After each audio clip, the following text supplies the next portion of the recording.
ایک میاں بیوی نے فیصلہ کر لیا، روز جھگڑا ہوتا تھا نا، روز جھگڑا ہوتا تھا، اور جھگڑا میاں بیوی کا اپنا کوئی بھی نہیں ہوتا، کسی تیسرے کی وجہ سے ہوتا ہے، جب بھی ہوتا ہے تو وہ روز جھگڑا ہوتا تھا، تو ہوتا تھا ماں باپ کی وجہ سے، تو جھگڑا اس بات پہ دونوں علیحدہ رہتے تھے، اس بات پہ جھگڑا ختم ہوا کہ اب تیرے ماں باپ آئیں گے تو میں نے کوئی پروٹوکول نہیں دینا، اور میرے آئیں گے تو تو بھی نہ دینا، بے شک بیٹھے رہیں گے۔ تو کہتے ہیں کہ پہلے بیٹے کے والدین آئے، دروازے پہ دستک دی تو ملازم نہیں کھولا، روٹی بھی ملازم ہی لایا، اور جب وہ رخصت ہونے لگے تو گاڑی تک چھوٹنے بھی وہ نوکر ہی گیا۔ کچھ ہی دن گزرے تھے تو بیٹی کا باپ ملنے آیا، وعدہ تھا کوئی پروٹوکول نہیں دے گا، ٹھیک ہے دونوں ہی نہیں دیں گے، لیکن دروازے کے باہر آواز گونجی ابا جی کی،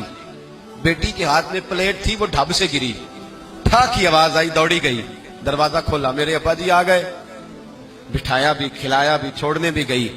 پوچھا اس سے شوہر نے کہ تیرا میرا وعدہ تھا، کہنے لگی بات اس میں شک نہیں کہ وعدہ تو تھا، پر دل کی کیفیت کا کیا کروں، جب باہر آ کے والد بولے ہیں تو میں نے تو اپنے آنسوؤں کو بڑی مشکل سے روکا ہے، میں تو وہ خراج بڑی مشکل سے سنبھال پائی ہوں، وہ تو بڑی مشکل سے آنسو روکے ہیں، تو وجود کو کیسے روکتی؟ رشتوں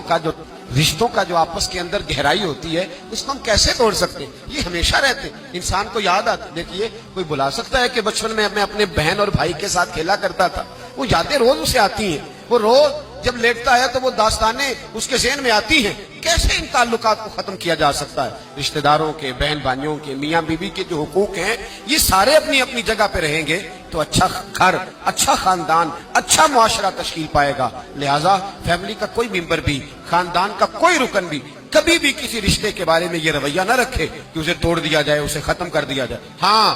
اگر کوئی رشتہ دار بد مذہب ہو جائے، اگر کوئی کسی صحابی کا بے ادب ہے، اہل بیت نبوت میں سے کسی کا بے ادب ہے، اس کے عقیدے میں میل کچیل ہے، تو پھر اسے چھوڑنا نہیں چاہیے بلکہ اس سے رخ موڑ لینا چاہیے، پھر تو ختم ہو۔ ہمارے ہاں یہ ہوتا ہے کہ بد مذہب جتنا مرضی ہو جائے وہ قبول ہے، لیکن اگر ہماری شان میں کوئی بے ادبی کر بیٹھا پھر قابل قبول نہیں۔ بد مذہب سے رشتہ توڑا جائے گا، بد مذہب بد عقیدہ سے رشتہ توڑا جائے گا، اس کے علاوہ اگر کوئی کمی ہے اس کی اصلاح کی کوشش کی جائے گی۔